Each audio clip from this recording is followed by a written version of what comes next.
Welcome to a discussion on what to do or who to go to with Sam Doherty. It's George from Fantasy Take TV. So this starting pick has been nothing short of a catastrophe.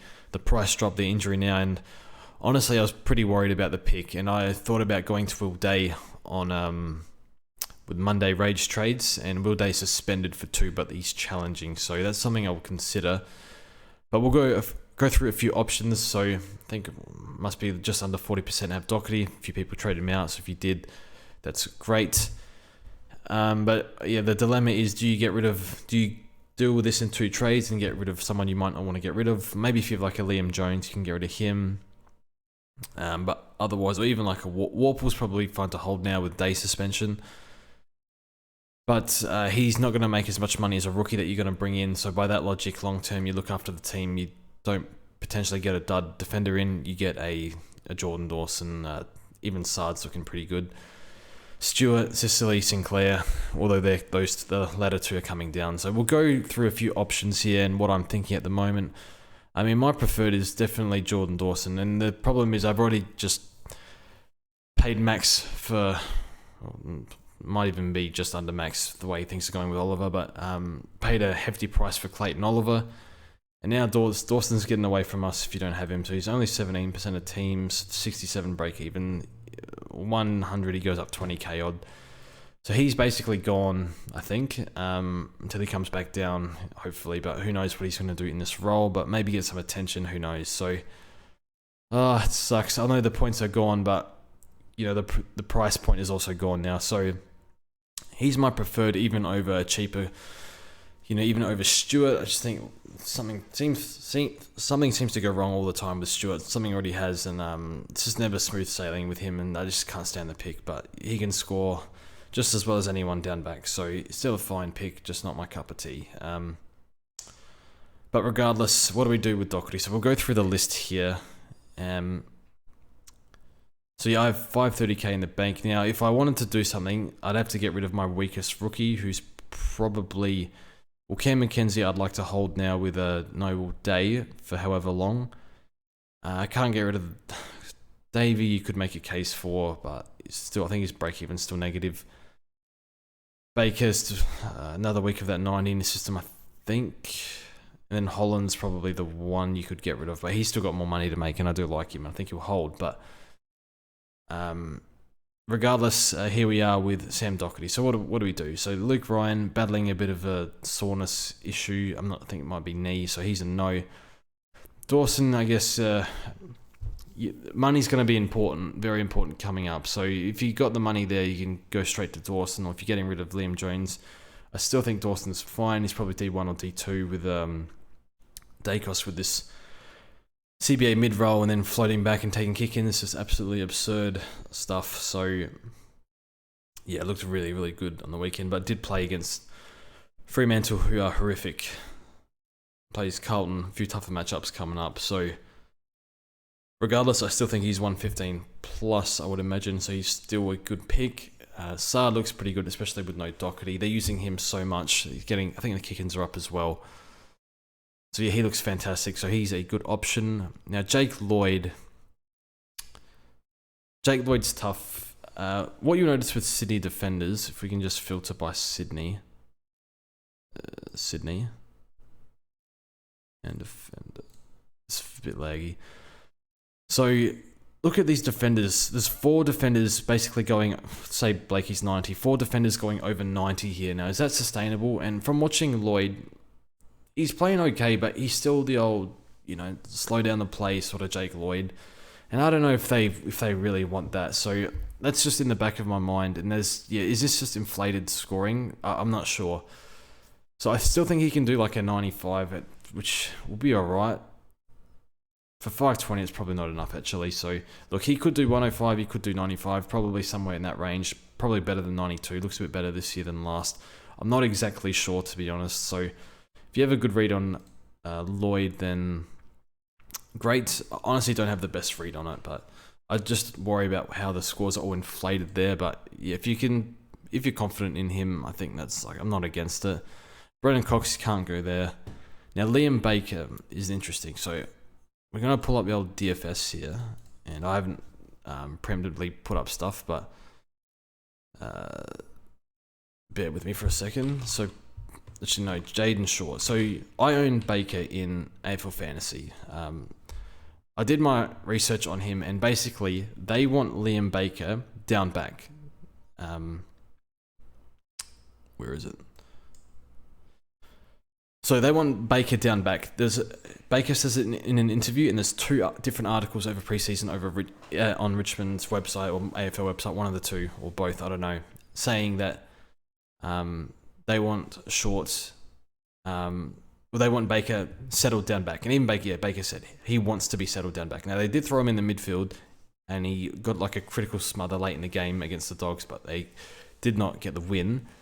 But regardless, I think Baker stays back. So this is Jaden Short's. So round 1, Baker scored really poorly. In round 2, 3, and 4, Baker scored really, really well. And on the weekend, round 4, against the Dogs, Baker came off for a bit with a knee issue, like a knock or something, but he came back on. He was fine.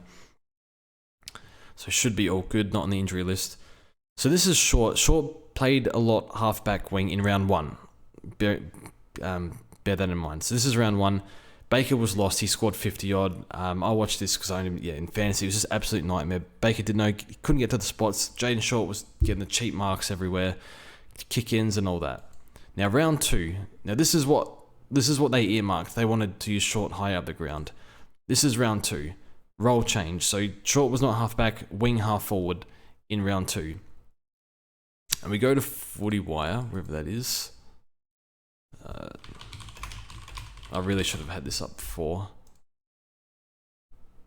So as we can see, Baker's last 3 scores at halfback: 118, 143, 83, and he went off a bit with a knee issue. 63 here. Now, do they use Short down back sometimes? He's battling a calf issue at the moment. So I honestly think if there was no Jaden Short at all, I think this pick would be actually really good. I can see Baker doing 100 this year, so I actually don't mind it. But again, the thing that sticks in your mind is, do they play him more wingish half forward at some point just for whatever reason? Like maybe Short's not working up the ground, they make a change. But again, they want him to play halfback, but there's still the slight doubt in your mind that they do something. I don't know, maybe better to ask a Richmond supporter, but hopefully that explains a bit with Liam Baker. So the round 1 score, I'm pretty confident was because Short moved up the ground. Short stayed down back and he was taking all the cheap stuff. Baker doesn't get a lot of cheap stuff, but he does earn a lot of his touches and he's a great player. High time on ground. So I don't mind the Baker pick, but I guess you really want... Also, he hasn't missed a game for... I think he missed 1 in the COVID year and then played 22 and 22. So he's very, very durable, which is fantastic. So Baker's an interesting one. High ceiling. Looks a different player this year. I kind of don't mind it as a pod, but again, you'd rather get to the top guy, but you know, we're struggling here for money. So I'll tick off Baker. Again, there's a few things that can go wrong here, but there's enough noise to say they want him to stay down back, and he will. But again, yeah, Short, what do they do with him? Now, Dane Rampeys, no.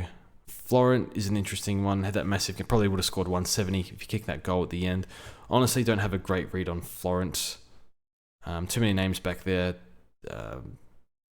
Yeah, I'm not too sure. It seems to be breaking out, though, and yeah, had this one big, massive game, so not really sure. Now, the next one is Redmond. So yeah, I'm not much help on Ollie Florent.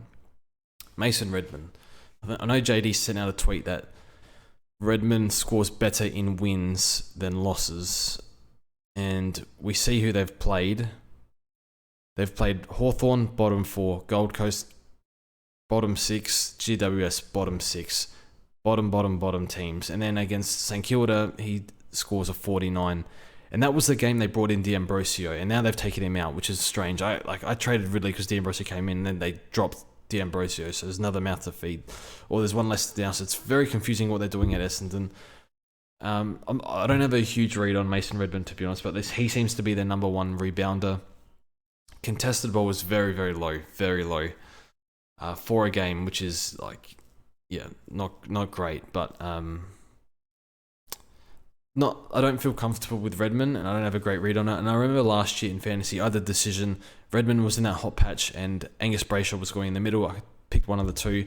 If I picked Redmond, I would have tanked my rank probably by 1,000. But I went for Angus Brayshaw, and it paid off just because I didn't have the trust in Redmond, and I still really don't. But he does have a high ceiling, and is that game a one-off? That 50 score gave away a fair few frees. I think a 50 as well. Another one not for me, but one where I'm not against it. So it depends on your read on it. But yeah, the wins and losses scoring is a little bit concerning. So that's my take on Redmond. Now, Will Day suspended. I dare say Will Day would be the one. Now, Day's fourth year, durability isn't great. Last year was subbed out with a concussion and an ankle issue. Been a bit unlucky, and he does seem to cop big hits and get involved in, like, I don't know, brutal contests a fair bit. Nearly got absolutely KO'd last week in a contest. But 80% CBAs have jumped up even higher. They're using him in the mids even more, and he's scoring well in heavy against Geelong, although they were on top in the first half, but still scored okay in the second half. And in that Sydney brutal loss, so in heavy losses, he scored all right. And then, yeah, against North, went absolutely ballistic. So I honestly think he does 100 this year. The first game, he's averaging 101, but the first game he had 20% CBAs, he scored 60. And his dream team was 90. So, yeah, I like him. I think he's keeper. I think he's like your D 6 to 10 range this year. So, does he keep it up? Does he get tired? I don't know. But durability's not great, so that doesn't sit well with me. But I think the price, he's going to make even more money. At worst, he's a buy flip. He probably gets to low 500s, even mid 500s, and stays there, I think. He just looks so good, but suspended, so what can you do? Sinclair, I really like. Sinclair break even is 154. That's too high, so I think he's a wait. It's a bit annoying, isn't it? Sinclair and Sicily, again, Sicily break even 145. In this year, money might be a little bit hard to come by. Don't know. I still got Constable and still got Chesser, who I'll get rid of this week for Samson Ryan. I'll touch on that later. So yeah, I like Sinclair and Sicily. They're two players I definitely want in the team at some point. Probably early because they're dropping now. And fix up this Wilmot Cowan debacle pretty soon, hopefully. And they're the two I'm definitely targeting. So hopefully they can get to like 540, 530 or whatever and see how they go. Although I think Sinclair's bad score jumps out of his cycle, so that's annoying. Harris Andrews, I wouldn't go there, although I think they wanted to free him up a bit more this year. So he actually might do 95 plus, but I just don't feel comfortable with a key defender like Andrews. Dan Rioli. Rioli went really good round one with a short down back. That helped kill Baker. So what's Rioli done this year? So Baker went really, really well these 2 weeks, and they absolutely killed Rioli. Oh, that doesn't sit well with me for Baker either. Seems to be some sort of correlation here. You know, Baker's 2 worst scores were Rioli's 2 best, and vice versa. I don't trust Rioli for whatever reason, but he looks really good. Like round 1, he looked outstanding, like best game he's ever played in his life. So he's okay, I think, but probably not for me.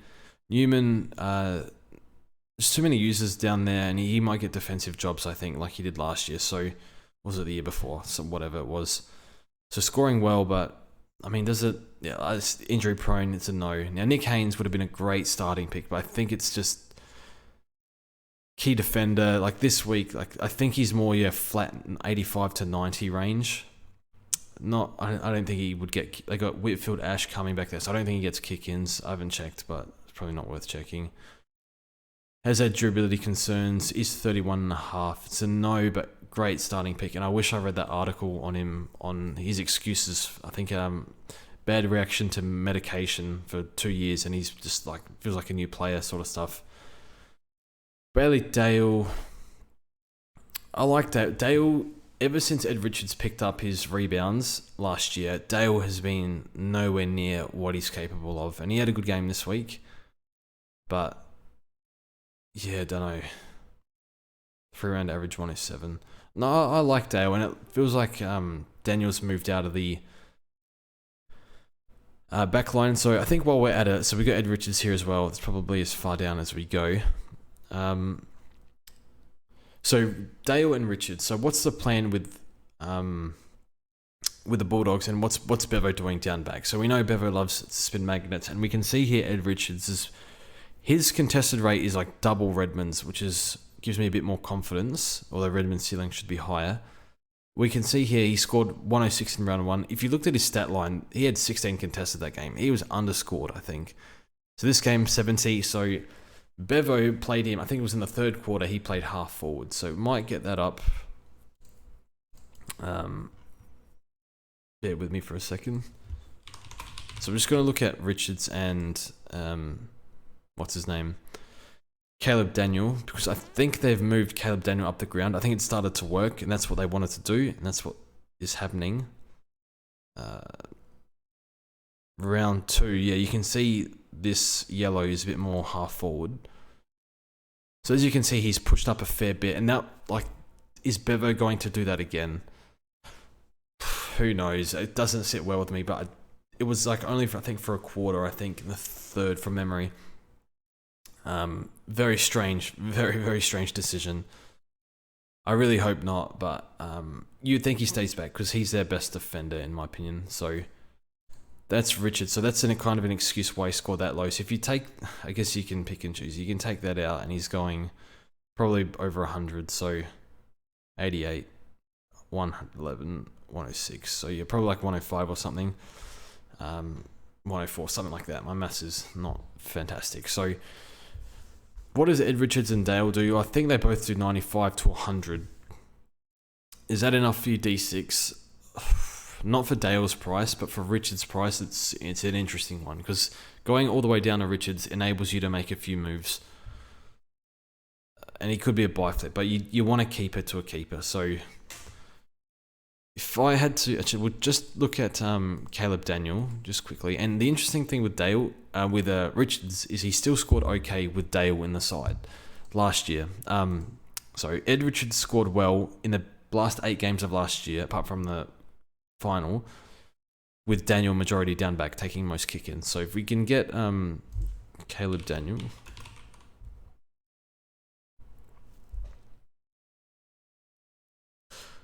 I don't know what these ads are. I don't buy jewelry at all. It would be nice to have some bling. Which game do we want to look at? So we can see Caleb Daniel round 3 and round 4. You can see round 1 and 2, more halfback. This yellow here. So even deeper forward here. So we'll get this up. So as you can see, he's moved round 3. He's moved out of halfback really. He's floated back a little bit, but this is half forward wing. And then this one here,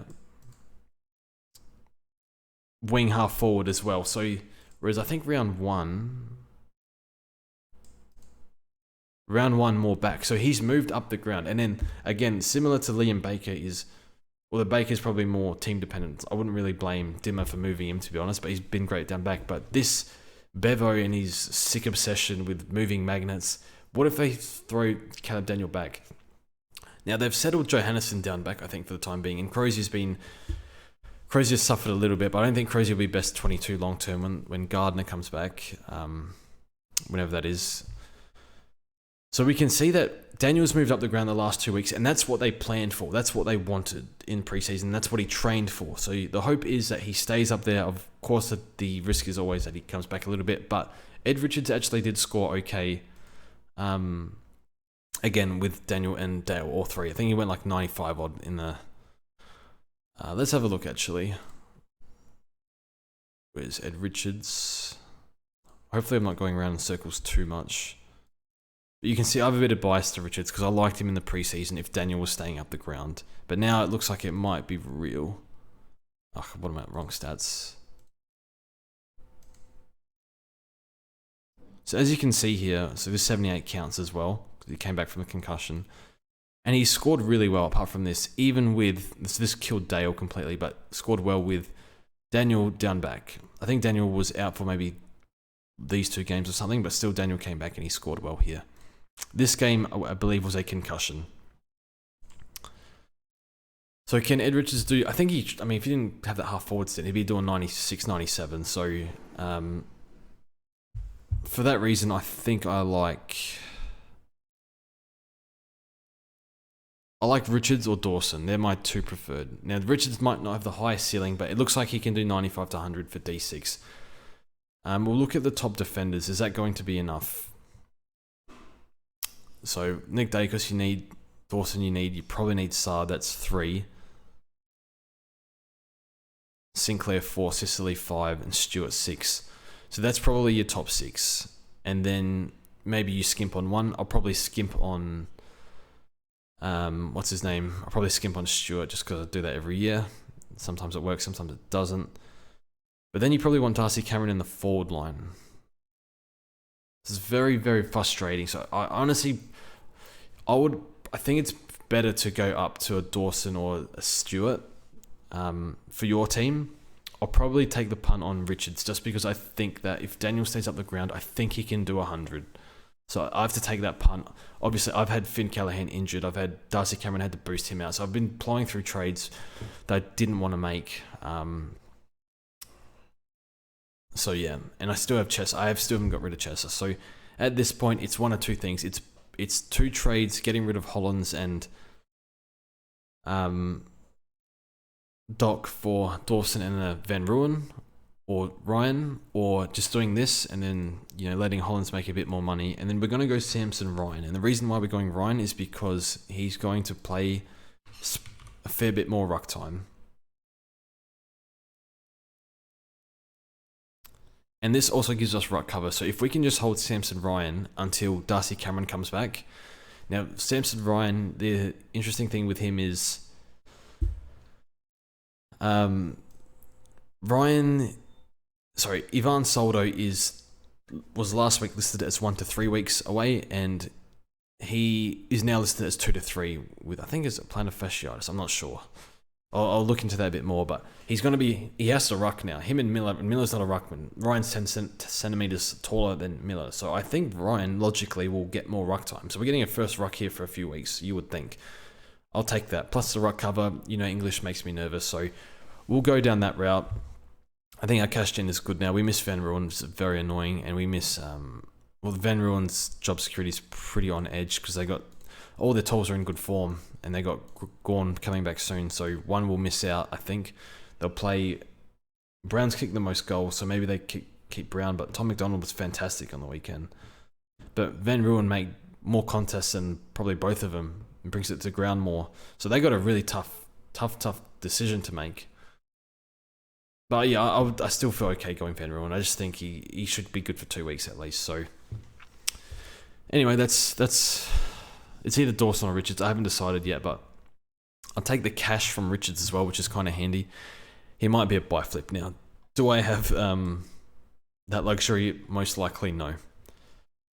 So I have to take a punt on a cheaper guy just because of injuries and whatnot, and shit's happened. So I guess this is the price of going Oliver over LDU, but I was a bit nervous of LDU's calf cork, and the other one was Josh Kelly, and I'm always going to be nervous on Josh Kelly. So just paid for Oliver, and I feel very comfortable with that. But what it's done is, done this.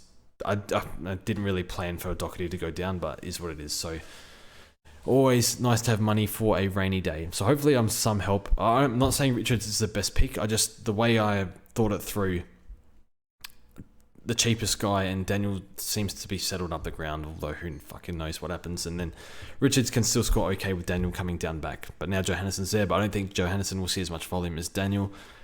That's it for me. So I like Richards. I loved him in the preseason, and he's not a top 6, no, but I think he can be a top 10. So that's where I'm going. I would recommend going up, though, to a premium, as in a top, locked in top 6 like a Dawson. So and that's my research. Let me know who you're going to, or who you would recommend, or if you disagree. So completely fine if you disagree. You don't have to copy me. I've made a few bad calls this year, and this could be another one, but I've explained the logic. So that's it from me. Thanks for watching, and we'll see you in the next one.